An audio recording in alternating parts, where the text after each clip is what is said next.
Buenos días, bienvenidos a todos. Es un gusto que nos acompañen en este horario tan particular, pero que realmente queríamos realizar este evento.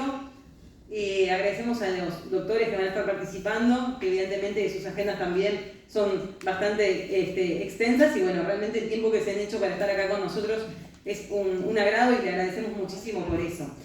Este evento, Obesidad y Cirugía Bariátrica y Metabólica, le nombramos la verdadera pandemia del siglo XXI. Y así lo consideramos. Creemos que es bueno difundir estos temas que vamos a tratar hoy y por supuesto que ustedes actúen como voceros para también, más allá de los que no han podido venir, transmitirles todo lo expuesto este día. Porque nos parece importante que la gente empiece a tomar conciencia de esto que está sucediendo en nuestro país y en el mundo, ¿no? Convengamos que bueno, es un tema mundial, pero que Uruguay lamentablemente no queda ajeno, así que bueno, por eso vamos a tratar estos temas.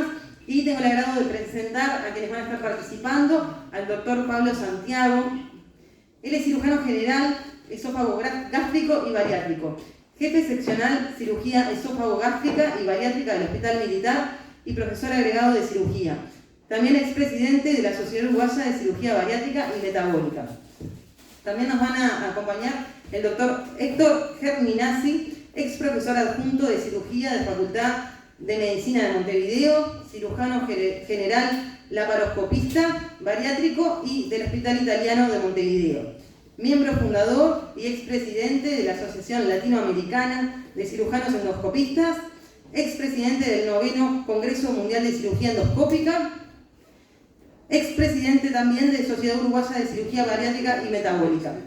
También en la mesa se encuentra el doctor Gustavo Rodríguez Temesio, profesor titular de cirugía de la Facultad de Medicina de Ludelar, expresidente de la Asociación Latinoamericana de Cirujanos Endoscopistas, expresidente de Sociedad de Cirugía del Uruguay y presidente de la Sociedad Uruguaya de Cirugía Bariátrica y Metabólica. También tengo el agrado de que me acompañen dos colegas con los que hemos trabajado en muchos asuntos de salud y que realmente nos une esta preocupación, así que bueno, es un agrado que me acompañe el doctor Alfredo de Matos, representante nacional, y el doctor Rodrigo Boni, también representante nacional. Agradecemos la presencia de la senadora Sandra Lazo, disculpen, bueno, muchísimas gracias por acompañarnos también, y a todos los presentes. Para comenzar, vamos a tener la palabra del doctor Pablo Santiago, quien le pedimos que haga uso de la misma. Buenos días a todos, muchas gracias representantes nacionales y los diputados por habernos recibido esta tarde. Para nosotros estas oportunidades son invalorables, cada vez que podemos tratamos de difundir el tema de la obesidad en nuestro país y el tema de la cirugía bariátrica específicamente, porque creemos que es un tema que está subvalorado y subconsiderado en nuestro sistema de salud y estas oportunidades no las podemos desaprovechar. Como soy el primero en presentarme, voy a tomar el atrevimiento de hacer simplemente un desglose de cómo va a transcurrir la presentación del día de hoy. A mí me va a tocar hablar fundamentalmente de los aspectos epidemiológicos de la obesidad a nivel mundial y a nivel nacional, en qué estamos parados, cuáles son nuestros números y nuestras cifras reales de pacientes con sobrepeso y obesidad. En segundo lugar, el doctor Héctor Germinazzi, que ya fue presentado, nos va a definir el rol y la utilidad y los resultados de la cirugía bariátrica y metabólica, no solo desde el punto de vista del descenso de peso, sino también desde el punto de vista del control de las comorbilidades, de las enfermedades asociadas, y que ello a la larga y a mediano plazo lleva a una mejor sobrevida, mejor calidad de sobrevida de los pacientes obesos y también, hay que decirlo, un ahorro en el sistema de salud a largo plazo. Y por último, el profesor Gustavo Rodríguez nos va a tratar de elaborar una propuesta de la forma que debemos o podríamos encarar la asistencia de estos pacientes en el Sistema Nacional Integrado de Salud. Como bien dijo la representante nacional, la obesidad se ha constituido en la pandemia del siglo XXI, realmente una enfermedad con una incidencia altísima a nivel mundial. Ya no hablamos de Occidente y de Oriente, ya no hablamos de hemisferio norte y hemisferio sur. Absolutamente todos los países sufren de obesidad y se ha convertido ya hace más de una década en la primera causa de mortalidad prevenible, superando al tabaco, que hasta hace una década era la causa principal. Para referirnos a los índices de obesidad y sobrepeso tenemos que tener en cuenta un parámetro que todos utilizamos en forma genérica, que es el índice de masa corporal. para que simplemente sepan de qué estamos hablando cuando hablamos de estadísticas. El índice de masa corporal es la relación entre el peso y la estatura al cuadrado, de modo tal que hablamos de un número de kilos sobre metro cuadrado. Y consideramos sobrepeso cuando ese índice de masa es mayor de 25, obesidad cuando ese índice de masa es mayor de 30, y cuando el índice de masa corporal es mayor de 40 lo definimos como obesidad severa o obesidad mórbida, término sinónimo con el que se refiere la obesidad severa. Como dije anteriormente, el mundo no está exento de esta pandemia.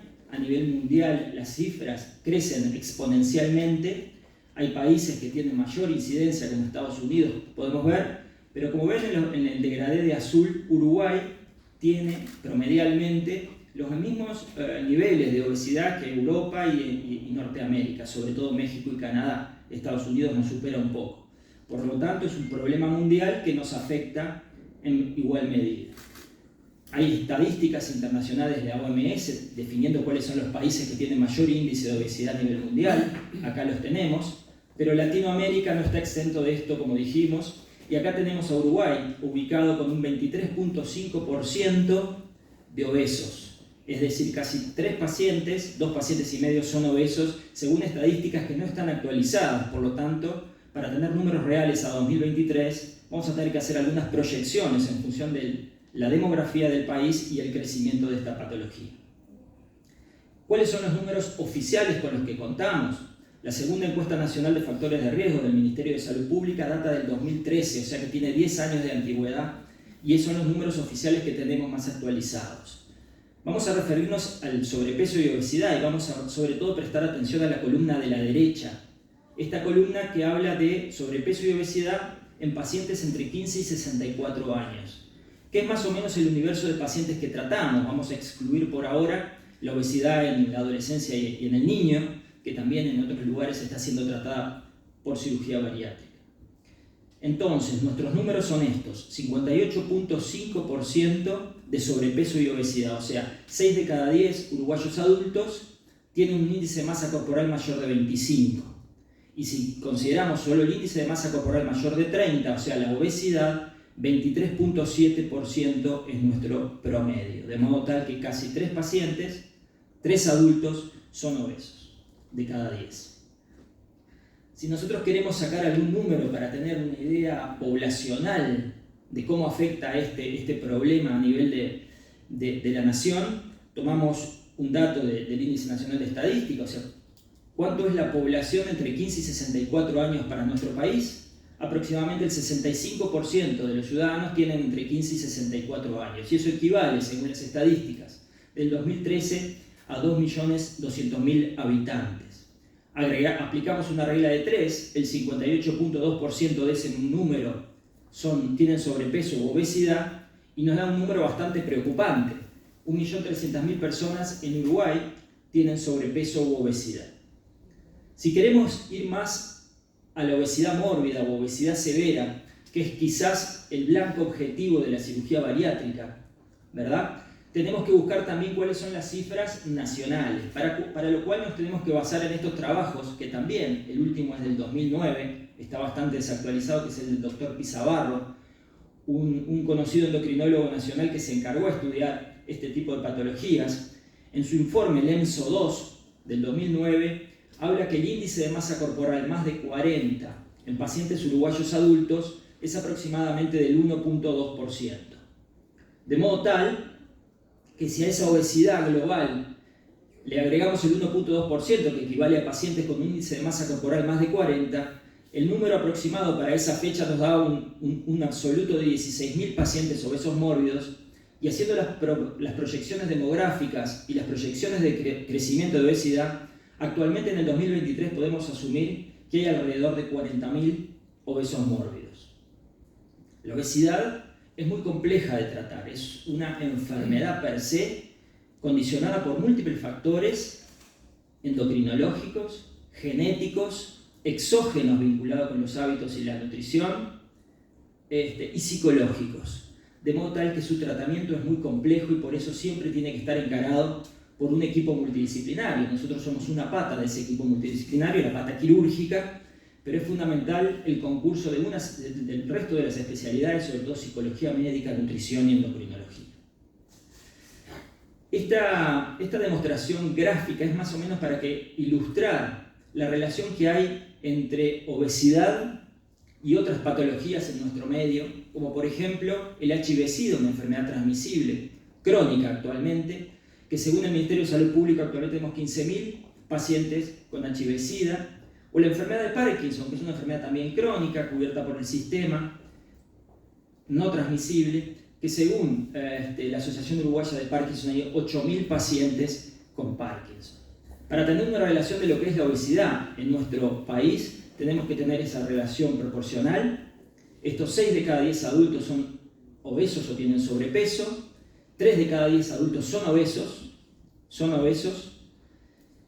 La mayoría de estos obesos tienen comorbilidades y muchas veces el encare del tratamiento de estos pacientes tiene que ver fundamentalmente con el control de esas comorbilidades y no tanto con el descenso de peso, si bien las dos variables van de la mano. 40.000 adultos proyectamos obesos mórbidos, casi el doble de pacientes con HIV-Sida y Parkinson juntos.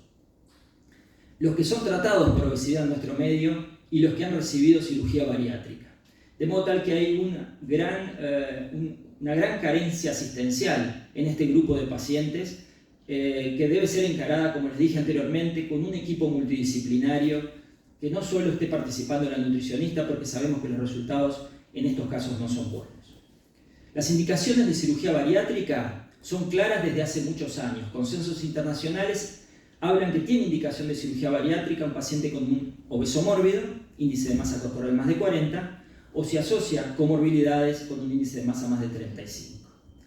Al 2023, las indicaciones de cirugía bariátrica en pacientes con más de 35 y esas comorbilidades tienen que ver con el síndrome de apnea obstructiva del sueño, la hepatitis por esteatosis por obesidad, y tenemos todo el capítulo de la cirugía metabólica, que es fundamentalmente destinada a aquellos pacientes con diabetes mal controlada, diabetes severa, que requiere más de un medicamento. Son pacientes complejos de valorar, complejos de seguir y de preparar y complejos de operar, pero la cirugía es una cirugía segura, es una cirugía que tiene muy baja morbilidad y muy baja mortalidad si el paciente entra en el protocolo de preparación. Y simplemente para terminar, los procedimientos que hay en nuestro medio, desarrollados y ya con equipos de alta experiencia, son básicamente 2, como en el resto del mundo. Ocupan el 90% y largo de los procedimientos. La manga gástrica, que es un procedimiento, el que está a la izquierda, que es un procedimiento básicamente restrictivo, convirtiendo el estómago en un tubo, una manga, que genera una restricción a la alimentación y además un mecanismo hormonal secundario con un descenso de hormonas vinculadas con el ciclo hambre-saciedad. Y a la derecha tenemos el clásico bypass gástrico en Niederrux, que es la segunda técnica más utilizada en nuestro medio, que también es un procedimiento restrictivo. Vean que convertimos el estómago en una pequeña bolsita arriba, restrictivo, y bypasseamos los alimentos del resto del estómago y del duodeno, generando así también un proceso disabsortivo que contribuye al control de comorbilidades y al descenso de peso. Eso era lo que quería hablar respecto a la epidemiología y a la realidad nacional en cuanto a la obesidad. Dejo paso al doctor Geminazzi.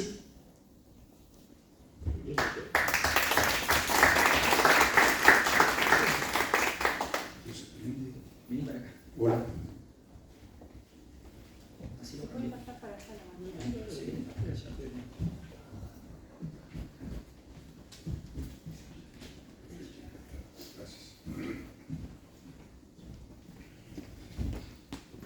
Buenos días para todos.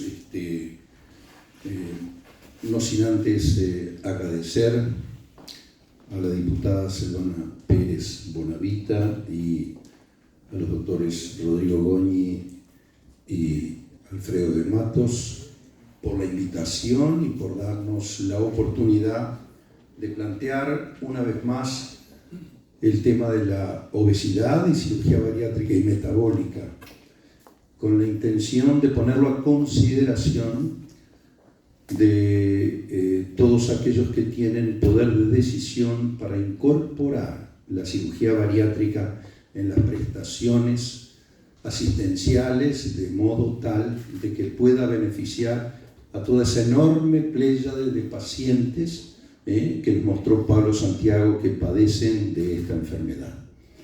No es la primera vez que estamos en la materia, y yo puse esto para que recuerden que el 23 de septiembre del 2019 tratamos el tema de ley de obesidad en una jornada extraordinaria en el Hospital Maciel, que contó con la presencia de algunos diputados y senadores. Recuerdo a Rodrigo Goñi en aquella ocasión. La maternidad impidió que Silvana nos acompañara en ese momento, pero hubieron algunos otros legisladores y pusimos el tema arriba de la mesa. Y quien ustedes ven allí, Juan Acuña Kunz, es un cirujano de Santa Cruz, del sur de la Argentina, que se presentó a las elecciones con el objetivo de ser diputado y elaborar la ley de obesidad, y sacarla adelante, y lo logró.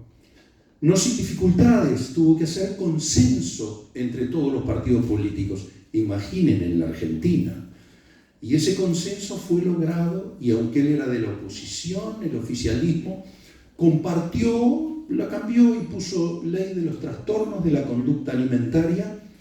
Y Cormillot, un conocido obesólogo argentino, llevó a todos sus pacientes para rodear el Congreso el día que se votaba, y salió votada por unanimidad. La presencia de los pacientes, de los actores sociales, es imprescindible. Por eso yo agradezco la presencia de muchos pacientes preparándose para operar o ya operados, y que son un fiel testimonio de los beneficios que la cirugía bariátrica y metabólica trae para tratar a los pacientes de obesidad.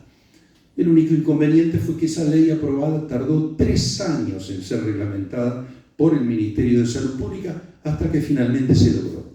Nosotros estamos acá en la lucha, hemos recibido propuestas de proyectos de ley de obesidad de Rodrigo Goñi y de otros diputados que están a consideración del Parlamento, pero nos tememos mucho de la lentitud del proceso parlamentario. Y entonces, tal vez un accionar en el Ministerio de Salud Pública que incluyera dentro de las prestaciones del PIAS la cirugía bariátrica nos podría ayudar y acelerar. Por supuesto, enseguida van a plantear el tema del financiamiento. No nos corresponde a nosotros, ¿verdad? Les corresponde a los legisladores, a las autoridades del Ministerio. Hemos estado en presencia de la Presidenta del Fondo Nacional de Recursos y esperamos obtener buenos resultados en el curso de los próximos meses para tratar de sacar adelante durante esta legislatura o este periodo de gobierno esa prestación. Para situarnos en tema, cuando hablamos de cirugía bariátrica, es la cirugía que reduce la masa corporal, procedente de paros griego, que significa peso o masa. Pero la cirugía es metabólica porque introduce modificaciones anatómicas y funcionales que produzcan cambios en el metabolismo del paciente. ¿Qué quiere decir? Que la cirugía introduce cambios anatómicos y funcionales que logran efectos sobre las comorbilidades, como bien lo dijo Pablo cuando me precedió, pero no solo a través de la reducción de peso o de la masa corporal, sino en forma inmediata la cirugía a través de las modificaciones hormonales que produce, en las cuales obviamente no vamos a entrar. Pero no estamos hablando de las hormonas clásicas, tiroides, suprarrenal, ovario, estamos hablando de las hormonas que se producen por decenas en el tubo digestivo y que tienen efecto directo sobre la saciedad, sobre la anorexia, sobre el metabolismo de la insulina, de la glicemia, etc. Y la cirugía metabólica provoca los cambios necesarios para mejorar y o curar esas comorbilidades. O sea que el objetivo de la cirugía de la obesidad no es solo reducir de peso al paciente, sino prevenir, controlar, tratar, pretender curar el síndrome metabólico, la diabetes, la dislipemia, la hipertensión arterial, la esteatosis hepática, las artropatías, la apnea del sueño, las varices. Observen todas las comorbilidades, o sea, las enfermedades asociadas. Ahora bien, una pequeña reflexión acerca de las cifras que nos dio a conocer Pablo Santiago. En la convocatoria decíamos la otra pandemia. Se habla de globesidad, la pandemia de la obesidad. Porque en el mundo, a mitad de año, vamos a ser 8.400 millones de habitantes, ahora que la India superó en número a China. Y de esos, una cuarta parte son pacientes con sobrepeso o obesidad. 2.000 millones, el doble que los pacientes desnutridos, siendo el hambre uno de los problemas a nivel mundial. ¿Y cuántos fallecen? 2.800.000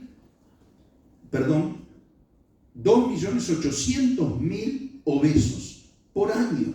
Es el mayor problema, el mayor desafío de salud pública. ¿Y esto lo vamos a tratar solo con medidas preventivas? Por supuesto que sí. Por supuesto, la Organización Mundial de la Salud promueve a través de una dieta saludable, de un ejercicio, de combatir el sedentarismo, tratar de prevenir, pero eso requiere de cambios culturales que se van a producir, si se producen, a muy largo plazo. ¿Y qué hacemos con los pacientes obesos hoy? Solamente, sí, medida preventiva, pero de prevención secundaria, operando a los pacientes. Y fíjense en la importancia que tiene esto de manejar las cifras. ¿Cuáles son las causas de mortalidad mayor en el mundo? Las enfermedades cardiovasculares, los accidentes vasculares encefálicos. Dicho sea de paso, el año pasado se aprobó y el Fondo Nacional de Recursos financia la cirugía de los accidentes vasculares encefálicos. Enhorabuena. El cáncer, la segunda causa, las muertes violentas, las guerras, accidentes, etc. Pero resulta que la obesidad está en la base de las enfermedades cardiovasculares, porque provoca hipertensión, provoca diabetes, provoca dislipemia, y las enfermedades cardiovasculares son directamente vinculadas con eso. Y además el paciente obeso tiene un 30% más de chance de padecer cáncer que el paciente no obeso. Por lo tanto, la obesidad es la mayor causa de mortalidad a nivel mundial. Ya vimos, 2.800.000 mueren cada año por obesidad. Y nos asombrábamos que el COVID mató 2 millones de habitantes en el mundo. 2 millones. Y la obesidad hace eso multiplicado en un 50% todos los años. Pero además, es la enfermedad que genera el mayor gasto en salud por el tratamiento de las comorbilidades. En consulta, exámenes, medicamentos, internaciones, complicaciones. Entonces, ¿cuál es la opción? Definida por la Organización Mundial de la Salud como el exceso de grasa corporal, la cirugía bariátrica es la única herramienta que disminuye efectivamente el exceso de grasa corporal. Logra un descenso de peso significativo y mantenido a largo plazo. Mientras que los tratamientos médico-nutricionales son eficaces, pero solo en un 5 o un 10% de los casos. Logra éxitos que son insuficientes, parciales, transitorios. Cuando los pacientes concurren a nuestra consulta, vienen diciendo la cantidad de fracasos que tuvieron. Yo digo, fracasos no. ¿Cuánto adelgazó la última vez? 30 kilos, de 150 a 120. Eso no es un fracaso, es un éxito. El único problema es que era parcial porque seguía siendo obeso. Y además duraba muy poco, era transitorio. Y entonces sistemáticamente rebotan y suben más. La obesidad es una enfermedad crónica, progresiva e irreversible. Hasta que llegó la cirugía bariátrica y metabólica. Y no es una cirugía reciente. En la década del 60, del 70 se hacían los primeros casos. En el 78 se definió como cirugía metabólica. El cambio radical se produjo en 1994, cuando Belachew en Bruselas puso la primer banda gástrica por laparoscopía y simultáneamente Alan Whitgrove en San Diego hacía el primer bypass por laparoscopía. La laparoscopía en la cirugía bariátrica, así como en toda la cirugía en general, provocó un cambio radical porque se disminuyeron las complicaciones, se disminuyeron los riesgos, el paciente se recuperó más rápidamente, se terminaron con la tromboprofilaxis, el tromboembolismo pulmonar, que era la causa más frecuente. Entonces, a partir de ese momento, como bien dijo Pablo, la cirugía bariátrica y metabólica tiene un índice de morbimortalidad comparable con la colecistectomía en la urgencia, y mucho menos que las prótesis, por ejemplo, ni que hablar de la cirugía oncológica o de la cirugía cardíaca. Entonces, hablemos de las comorbilidades de la obesidad. Dijimos hipertensión arterial, la cirugía mejora o cura en el 84% de los pacientes obesos hipertensos. La diabetes mellitus tipo 2, vamos a hacer un capítulo especial con eso a continuación. Las dislipemias, el colesterol, los triglicéridos. Yo invitaría a que ustedes vieran sangre en un tubo de ensayo, la dejaran decantar y observaran el plasma del paciente obeso. Parece leche de la cantidad de triglicéridos que tiene. Entonces, eso lo corrige la cirugía bariátrica. El síndrome de apnea obstructiva aguda del sueño. El paciente obeso hace paros respiratorios durante la noche. A veces, haciendo polisomnografía, son hasta 130 paros respiratorios. Y durante ese periodo desciende la saturación de oxígeno a menos del 85%. No le llega oxígeno al cerebro. ¿Y saben qué? En un estudio en Minnesota sobre las muertes súbitas, la causa más frecuente o la mayor incidencia era en los hombres mayores de 65 años entre las 0 y las 6 de la mañana, obesos. Y hacían paro cardíaco durante el paro respiratorio de una apnea de sueño. De la esteatosis hepática nunca se habla. La infiltración grasa del hígado.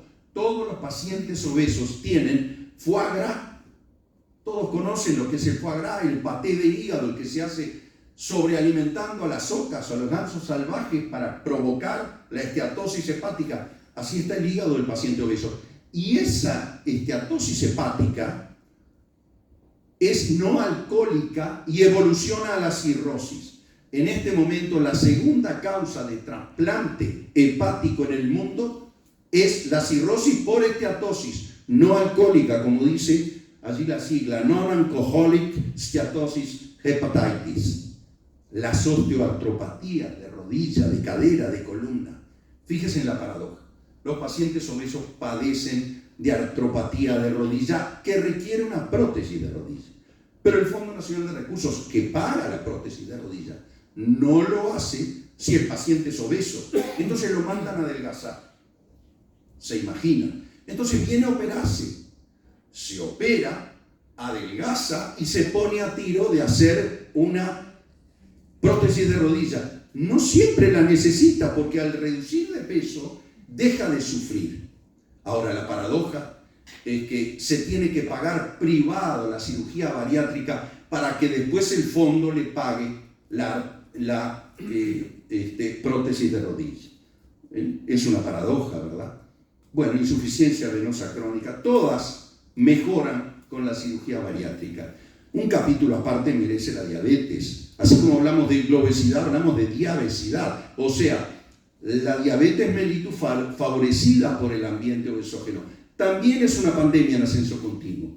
285 millones actualmente son diabéticos y 438 millones están previstos para el 2030. Se estima que hay unos 500.000 más, potencialmente. También es otro desafío para salud pública. Otra paradoja. El Fondo Nacional de Recursos desde hace un par de años financia la bomba de insulina. O sea, compra $10.000 una bomba de insulina que igual después le va a tener que seguir suministrando insulina de por vida. Es decir, ataca la consecuencia, no la causa. La mujer obesa tiene 96 veces más chance de padecer diabetes. El hombre 42 veces. En Europa se dice 15% de los diabéticos no son obesos. Eso quiere decir que el 85% restante de los diabéticos son obesos. El descenso de peso mejora la diabetes. El descenso de peso. Pero la mejora de la diabetes con la cirugía bariátrica y metabólica es drástica e inmediata. Por eso estamos operando pacientes diabéticos aunque no sean obesos. Y saben una cosa, pacientes que tienen 3, 4 gramos de glicemia, que usan más de 100 unidades de insulina, ingresan al hospital, se hacen el bypass y se van a las 48 horas sin usar más insulina. Por eso esto no es drástico, es variable para cada paciente, depende del tiempo de evolución de su diabetes, pero todo eso es a considerar porque la mejora con la cirugía es drástica e inmediata. ¿Y cuál es la estrategia estrategia actual, la terapéutica antidiabetes. Medidas de prevención y control primario, cambios del estilo de vida, tratamiento de la diabetes establecida con hipoglucemiantes, diaformina, insulina. Hasta ahora solo han logrado eficacia en un 7% de los pacientes. La cirugía bariátrica y metabólica es eficaz al lograr un descenso de peso sostenido, pero logra mejorar y controlar la diabetes, además de las otras comorbilidades. Y yo no voy a insistir sobre esto porque ya Pablo le dio toda la incidencia, la prevalencia de la obesidad en el Uruguay, solo para reflexionar y tener el concepto, porque no están actualizados los datos. Él hizo una proyección. Lo real es que del ENSO 1 en el 96 al ENSO 2, a las estadísticas de enfermedades no transmisibles del 2006, del 2013, la última no se hizo porque cayó en pandemia, viene en ascenso progresivo. 2 de cada 3 uruguayos que estamos acá padecemos de sobrepeso y obesidad. 1 de cada 4 es obeso. Y en los niños, que es lo más preocupante, 1 de cada 4 tiene sobrepeso o obesidad y 1 de cada 10 padece algún tipo de obesidad. Y relacionemos con el COVID, porque se habló de pandemia. El término pandemia lo maneja la población por el COVID. Pero el COVID es una pandemia transitoria, ya pasó o está pasando. La obesidad es una pandemia crónica, genera comorbilidades graves, compromete el estado inmunológico. La obesidad generó las formas más graves de COVID. El 80% de los pacientes que fallecieron por COVID eran obesos. ¿Se acuerdan ustedes? 2 meses en CTI, no los podían ventilar, los tenían que poner en decúbito ventral. Yo creo que eso fue el COVID, no hay mal que por bien no venga, puso en el tapete la importancia de tratar la obesidad. ¿Cuál es el concepto quirúrgico? Que no es una cirugía estética, como alguien ha dicho por ahí. Por supuesto que tiene efectos estéticos. Basta que ustedes vean alguna de las fotos que les voy a mostrar, sí provocará efectos estéticos. Pero no es una cirugía paliativa, tiene pretensión curativa porque intenta cambiar la conducta. Y si ustedes oyen el testimonio de los pacientes operados, vaya si le cambió los hábitos alimentarios y sedentarios. Con esa cirugía que les mostró Pablo, ustedes vieron la reducción, entonces se acostumbran a comer menor volumen, de mejor calidad, adelgazan, están más ágiles, entonces pueden hacer ejercicio y entonces ese círculo vicioso anterior se transforma en un círculo virtuoso. Y entonces hablemos del riesgo quirúrgico. Lo que hay que saber es que el riesgo de la enfermedad es mayor que el riesgo de la cirugía. El paciente deberá prepararse para disminuir ese riesgo, sobre todo anestésico, rebajando en el preoperatorio para mejorar la hipertensión, la diabetes y prevenir las posibles complicaciones. Por supuesto, ya fue mencionado, con todas esas comorbilidades, la preparación requiere el accionar de un equipo multidisciplinario, endocrinólogo, diabetólogo, nosotros le llamamos obesólogo, internista, el cardiólogo, el neumólogo, que al paciente le hace la polisomnografía y le indica la CPAP para controlar las apneas de sueño, ni que hablar la nutricionista, la fisiatra, el asistente en educación física, el psiquiatra, el psicólogo y por supuesto cirujanos y anestesistas. Pero como bien fue dicho, somos una pata de una mesa de 4 patas que si falta el psicólogo o la nutricionista o el endocrinólogo se desmorona. Entonces es necesario que el equipo multidisciplinario actúe siempre en forma armónica. ¿Para qué? ¿Para qué el equipo multidisciplinario? Para preparar al paciente, para realizar la evaluación, para seleccionar el procedimiento, cuál es el plazo de preparación adecuado, cuál es el tratamiento médico-nutricional para disminuir los riesgos, para mejorar las comorbilidades. La preparación psicológica determina la oportunidad de la cirugía y, por supuesto, con el consentimiento. El equipo quirúrgico deberá estar muy bien entrenado en cirugía digestiva, laparoscópica y bariátrica, porque observen la diferencia entre una laparotomía y 5 o 6 incisiones de 5 o 6 milímetros, como aparecen ahí con los trócares, con una cámara de televisión. Es compleja, pero se puede hacer y tener muy buenos resultados y disminuir las comorbilidades. Así queda el paciente, ahí está con 2 drenajes, se hizo un bypass. Observen que eso es del 2006. Es decir, no estamos hablando de una cirugía recién llegada, la hacemos hace 25 años. lo que no hemos logrado, va a pasar lo mismo que con la colecistectomía laparoscópica. 25 años después de hecha la primera en el Uruguay, el doctor Tabaré Vázquez, cuando asumió en el 2015, aprobó que la colecistectomía laparoscópica estaba dentro de las prestaciones y se lo comunicó al Parlamento.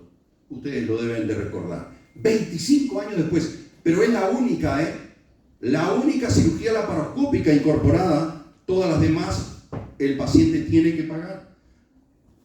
Fíjese en esta paciente, se había hecho una mastectomía por una gigantomastia y una dermolipectomía. Soluciones paliativas si no se trata la obesidad. Esta paciente ya tenía cirrosis. Se operó y por lo menos detuvo la evolución de esa cirrosis. Fíjense, últimas fotos.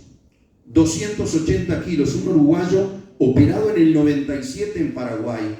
Se volvió al Uruguay. En el 2005 pesaba 140. Y observen, tiene una enorme ventración porque había sido operado por cirugía abierta y fistulizada la banda. Se operó, se hizo una manga, se reparó y hoy en día anda haciendo ejercicios por Solís, pesando 100 kilos, feliz de la vida. Este fue el primer bypass. Un colega que hacía prótesis de cadera en Paysandú y no podía porque no llegaba a la mesa, porque la panza no me deja, decía él, ¿verdad? A los 6 meses, observen la imagen. Este es otro paciente. Miren cómo evolucionó después del bypass. El peso del paciente de 200 a 110, el índice de masa de 60 a 30, el diámetro de cintura a menos de 100, y esta es la imagen.